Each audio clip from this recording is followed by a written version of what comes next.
After more than a year of horrendous bloodshed, with the deaths of tens of thousands of people, the displacement of tens of thousands of people, this afternoon a ceasefire agreement between Israel and Hamas is very nearly over the line. There are conflicting reports this afternoon about whether or not that deal has already been done. Reports from Sky News and the BBC that Hamas say they have agreed to the deal. There are other reports from the Press Association, from the Associated Press, that say that they have hit a snag at the last minute.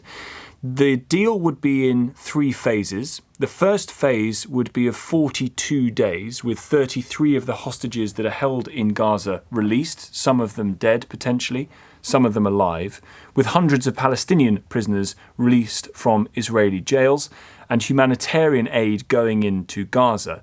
After 16 days of phase 1, the two sides would then discuss phase 2, which would include some Hamas members being released from prison in Israel. Phase 3 would be discussions about the reconstruction of Gaza and who it is who ends up ruling Gaza itself. As you know, one of the demands of the Israeli government is that Hamas are no longer in power. Sources talking to CBS news agencies say Israel and Hamas have agreed a ceasefire deal. The source says it follows the Qatari Prime Minister's meeting with Hamas negotiators and separate Israeli negotiators in his office. And we're also told that the Qatari Prime Minister, of course, the Qataris, the mediators of these discussions, or in part the mediators of these discussions, the Qatari Prime Minister may well be about to make a press conference happen, any time now, really. Certainly between now and probably later on this evening, we were going to hear from the Qatari Prime Minister. So we look like we're very, very close indeed. Jasmine El Gamal joins us, former Middle East advisor at the US Department of Defense under Barack Obama. Thanks for coming on, Jasmine. We have been talking about a potential ceasefire deal, proper one, for a long time now. Why do you think it is happening now? Yes, thank you so much for having me, Tom. Look, I think that's a good question. I think there are a couple of factors at play here. One is both sides are in a weakened position, both internationally and vis-a-vis their domestic publics. Obviously, the situation in Gaza, as you mentioned, has just been getting more and more horrific and unbearable over the last year. On the Israeli side, the hostage families have been putting immense pressure on Prime Minister Netanyahu. You have protests in Israel almost nonstop for the last few months, pushing him to end the war and accept the deal and bring the hostages back home. And so the pressure certainly played a big part in it, but also the U.S. pressure, and particularly the added pressure that the incoming Trump administration has been putting on both parties, but particularly the Israelis because of their relationship between the U.S. and Israel, sending the incoming special envoy for the Middle East, Steve Witkoff, to the region last weekend. He went to see Prime Minister Netanyahu in Israel and then went on to Doha in Qatar to talk to the Qataris. And his message was extremely clear and extremely stern. Sign the deal now. You have to sign the deal now. And so I think both of those factors together led to a shift and a breakthrough that we've seen result in this acceptance that's being reported right now by both sides. So there's a bit more in-country pressure on Netanyahu, as it were, from the hostage families, from Israelis to get this done. Right, but absolutely. Jasmine, I do find it extraordinary that not all it took, that would be unreasonable, but certainly the very fact of an incoming president saying to Israel, you have to do this because we have leverage over you without which you would be in a seriously bad position, and we are going to use that leverage, or at least threaten to use it if you don't get to a deal. It's not an unfair question to ask, well, why didn't Biden do that? Right. And of course, that's the criticism against the Biden administration over the last year, from myself included, has been that the U.S. has not brought to bear all the levers of leverage that they have over the Israelis to try to get this deal done. And we've heard over the last few months, of course, both sides at at one point or the other have been responsible for delaying a deal. But certainly one of those parties is Prime Minister Netanyahu, who, because of his own political survival, has dragged his feet, according to both Arab and Israeli mediators, who have complained for months that he's basically prioritizing his own political survival and the survival of his coalition over the lives of these hostages. Jasmine, I just need to interrupt you just for a moment. There's more breaking news now. Yes. US President-elect Donald Trump has just written this on Truth Social. I'm quoting here, and it's all in caps. "We have a deal for the hostages in the Middle East. They will be released shortly. Thank you." End quote. So, from Donald Trump, the president-elect's point of view, this is done. Yeah, and it's pretty incredible. And from his point of view, it's done because he said so, right? He came in, he said, "I want this deal done before I take office," which is in just a few days. And, it kind of reminds me of the Iran hostage crisis when President Carter had tried for months and months to get a deal. And then the deal was finally enacted and the hostages released just as power was transferred from the Carter administration to the Reagan administration. It'll be impossible at the end of the day. Nobody is, none of us are behind closed doors with the mediators and the negotiators. But it's really, it really has to be.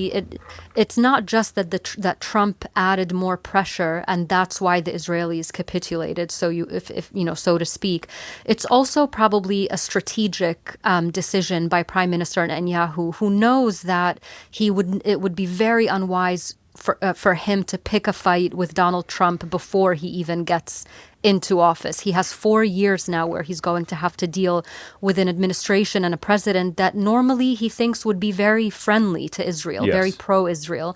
And so not doing the deal and risking angering Trump before he even starts his term would be really bad strategically for Prime Minister Netanyahu. Terrific to talk to you. Thank you for coming on at short notice. Jasmine El-Gamal, former Middle East advisor at the US Department of Defense under Barack Obama. 5:11. Let's speak to Fleur Hassan Naoum, former Deputy Mayor of Jerusalem and Israel's Special Envoy for Innovation. I wonder, Fleur, if what we're seeing, and we're not quite sure what it is we're seeing because we don't know exactly whether or not this has been approved, but certainly according to the President-elect, not only has it been approved, he helped get it over the line.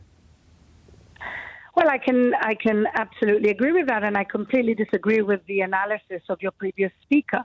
The pressure has not been put to bear on Netanyahu. The pressure has been put to bear on Hamas, who have been told essentially by President Trump 4 times already that they better release the hostages or else.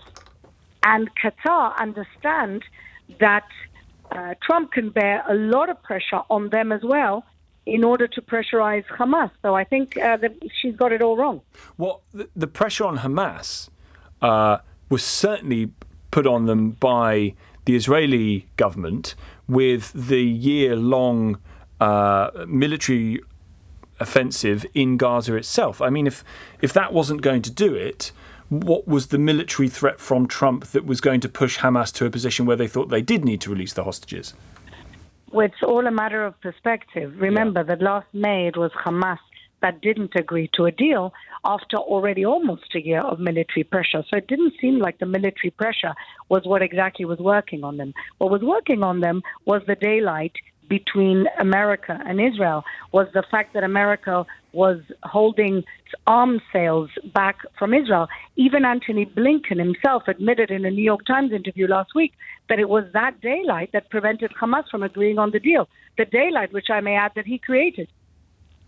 And the daylight was so the split, because arguably the split is greater between Israel and the incoming, or could have been between the Israel and the incoming Trump administration, because the Trump administration was saying to Netanyahu's government, you better sign this thing, otherwise there'll be hell to pay. Well, the hell that is going to be paid was not Israel's. It was Hamas. Trump said, and I quote, they better release the hostages or else, to Hamas, not to Israel. And I guess, however this happened, the reality of getting those 33 hostages to start with home, would that be enough, do you think, to secure Netanyahu's position as prime minister? Netanyahu's taking a big risk, actually, on his premiership by making the deal, because he has a party in his coalition that have said very clearly that they're against the deal and they will bolt the government if the deal is signed, which is predicted to be signed this evening.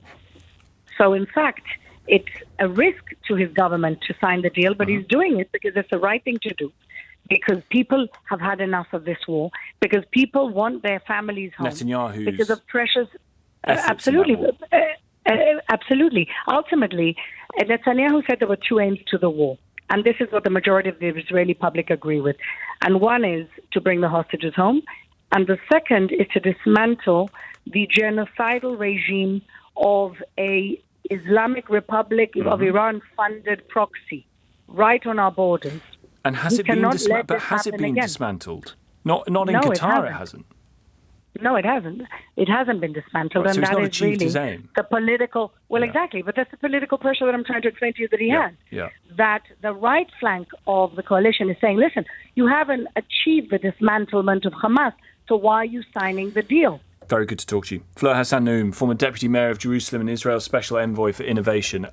We're still waiting to see whether or not this deal is formally confirmed as having been reached. I mean, there you have the President-elect saying that the deal is done, the hostages are going to be freed, at least 33 of them. I'm looking at live cameras now in Doha, in Qatar, waiting for a statement from the Qatari government about whether or not this deal has been reached. But if it has, this is Trump's deal. He's not even in office.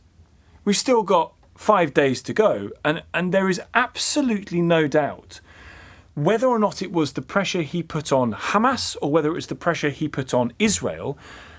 Donald Trump's election has changed the calculation by both sides here to the point where it seems as if they've both decided to do a deal that is politically difficult and may well result, let's see if we get to phase 3, in Hamas being taken out of ruling Gaza. This is Trump's deal.